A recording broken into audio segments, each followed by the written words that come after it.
একটু এদিকে আসো না বুড়িমা। তুমি এদিকে সারাদিন কিছু খেয়েছো বুড়িমা? হ্যাঁ ও বুড়ো দাদু, তুমি আজকে সারাদিন কিছু খেয়েছো? তোমার বাড়ি কোথায়? দূরে? ও তুমি কি করছো এখানে?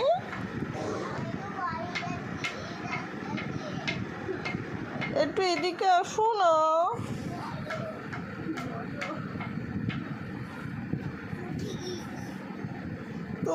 তোমার কাছে কিছু খাবার আছে? নেই? তুমি কষ্ট পেয়েছো? তাহলে হ্যাঁ,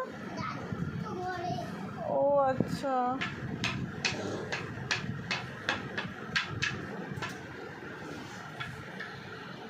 ঘরে তো 7 জন বসে আছে।